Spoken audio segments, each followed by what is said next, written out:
I see the sights that I saw 20 years ago, and they're not pretty and they're not pleasant. So most days it's an uncomfortable visit for me to come to this site.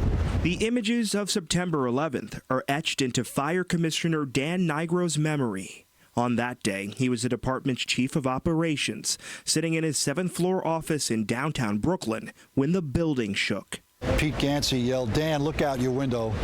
A plane just hit the World Trade Center." And that's how the day began, and of course we immediately responded. Nigro and then Chief of Department Peter Gansey, best friends for over 30 years, drove together over the Brooklyn Bridge. The Trade Center was clearly visible to us on the way over. I said two things to Pete. I said, first of all, it's going to be the worst day of our lives. It was obvious. And second, we can't put out this fire. Both men arrive and take stock of the hellscape before them. We heard a horrendous noise. Turned out to be a body hitting the ground. And as we looked up, others followed. And with each one, the gasps from people watching, that alone made it the worst day I've experienced in the fire department. Gansey raced over to the command post set up between the towers and ordered it moved inside a garage. Nigro inspected the perimeter. Minutes later, as we were getting organized with the North Tower, we hear the roar of a second 767, and it hits the South Tower at an even higher speed at a lower floor, and our troubles doubled in seconds.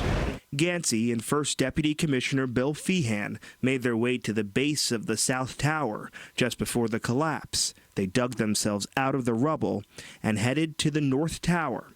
They died when that tower collapsed at 10:23 a.m. The way in which they died was incredibly heroic and not surprising. They died trying to rescue others after the first collapse and gave up their lives for the sake of others. They'll forever be remembered. 5 days later, with the department's top ranks decimated because of the attacks, Nigro was promoted to Chief of Department. Outside my office, there's pictures of each Chief of Department since 1865, and I'm the only one that ever won that office in that way. It was a happy day I feel, for every other Chief of Department to be promoted. Not so much for me. It's a pain Nigro has lived with for 2 decades. He retired in 2002, but returned to lead the department in 2014.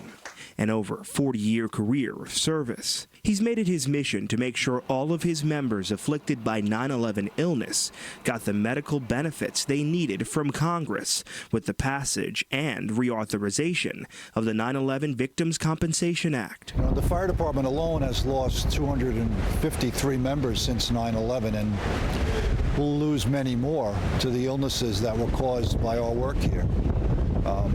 And for some who just didn't experience it as personally, I guess they couldn't get behind it. And we had to fight, and we did. And we won. When people talk about the atrocities of 9/11, they often say, never forget. Never forget is a slogan, but to add on to that, those we lost, makes it that much more significant. I'd love to forget the horror. What we should never forget are those we lost and the bravery they displayed that day by entering those towers, knowing fully that they may not exit. And that takes a lot of courage. At the World Trade Center, I'm Miles Miller, News 4 New York.